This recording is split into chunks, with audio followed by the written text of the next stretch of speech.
Hi, I'm Mitch from Sweetwater. Today we're checking out the latest audio interface from Arturia, the AudioFuse Studio. Let's get started.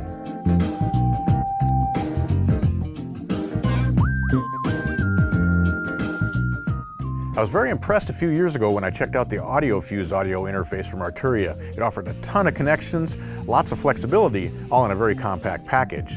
Now they've expanded that AudioFuse concept with the AudioFuse Studio, which gives us a total of 18 inputs and 20 outputs, and it also gives us a central hub for everything that's happening in our studio.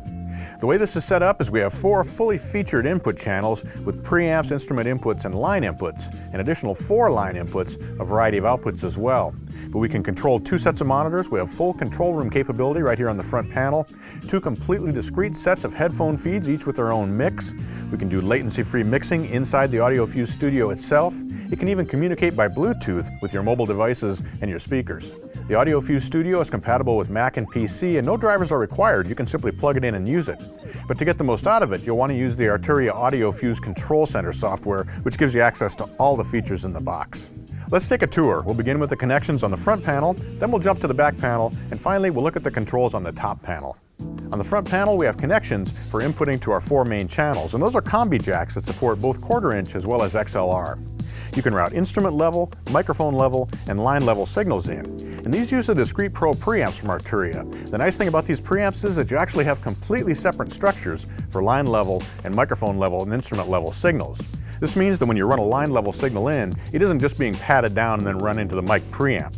It actually runs in on a different structure completely.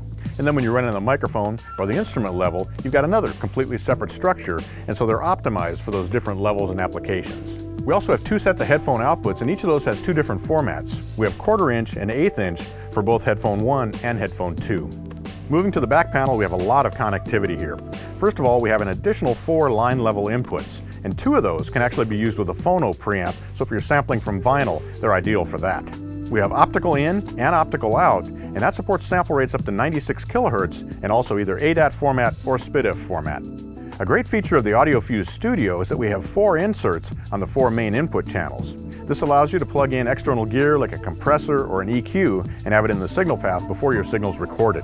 We have 2 auxiliary line level outputs, and these can be configured either as line level signals or as instrument level signals for reamping purposes. So you could send those outputs straight into a guitar amplifier for re-recording it, or you could route out of those at instrument level into a guitar pedal and then bring the guitar pedal output back into one of the main channels to use guitar pedals when you're mixing.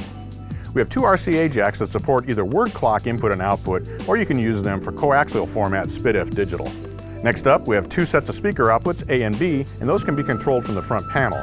Now the AudioFuse Studio communicates with your computer using USB-C, and it comes with 2 formats of cable. One is USB-C to USB-A for use with USB 2.0 computers, and the other is USB-C to USB-C, and you'd use that with a computer that has USB-C jacks. Finally, you'll see we have MIDI input and output jacks, and these are on 1/8 inch connectors. Normally you'd expect a 5-pin connector. So the AudioFuse Studio comes with 2 breakout cables that support MIDI input and output. That's a ton of connectivity. Not only can you plug all your devices directly into this, but with that ADAT format input and output, you could also add 8 channels of additional preamps for recording even more sources simultaneously. Now let's take a look at the top panel where all our controls reside. One thing I really like about the AudioFuse Studio is that each control just has a single function. Now there are additional parameters, of course, setting the sample rate and those kind of things, and you can also configure the AudioFuse Studio to serve as a standalone live mixer. To do that, you use the AudioFuse Control Center software. Now you can access that software by simply pressing the A button here in the upper left corner.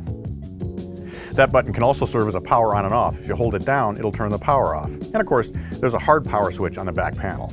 Looking at our input channels, we have indicators that tell us whether we're using mic, line, or instrument level signals. 48-volt phantom power on-off. We select instrument level signal with the next switch. We have a pad for reducing the incoming level, which helps prevent distortion. And finally, we have a phase invert switch, which inverts the polarity if our signals are out of phase. We have a master gain control and a pre-fade listen, and this allows us to listen to the signal before it hits the fader, so we can hear what's coming directly into the preamp. This is very useful for standalone mixer applications. Moving to the right, we have a large output level, which sets the volume level coming out of the monitor outputs. And we toggle between the 2 sets of monitors, speaker A and speaker B, using this switch. We can also choose one of 3 sources for monitoring.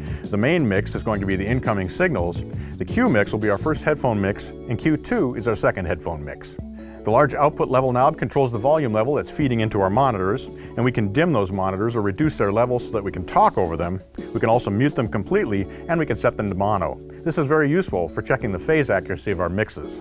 Below this area, we have our headphone control center.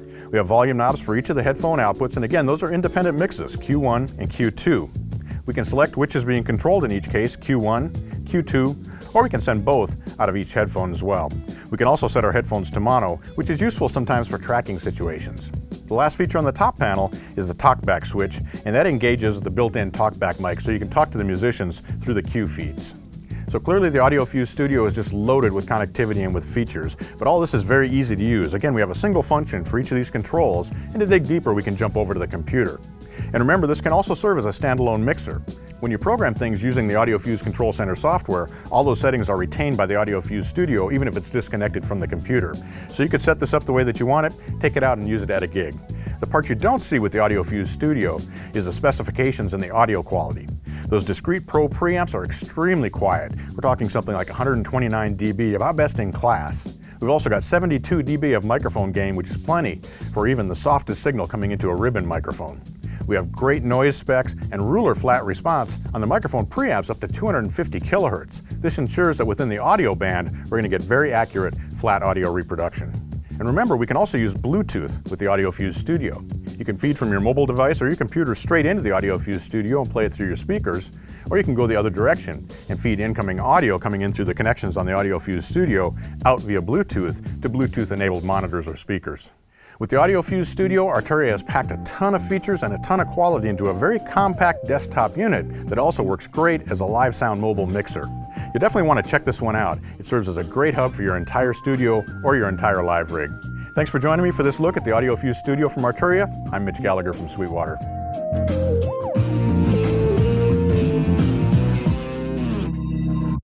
Thanks for watching, and be sure to like, comment, and subscribe. Click here for more videos like this, or start at sweetwater.com for all your music instrument and pro audio needs.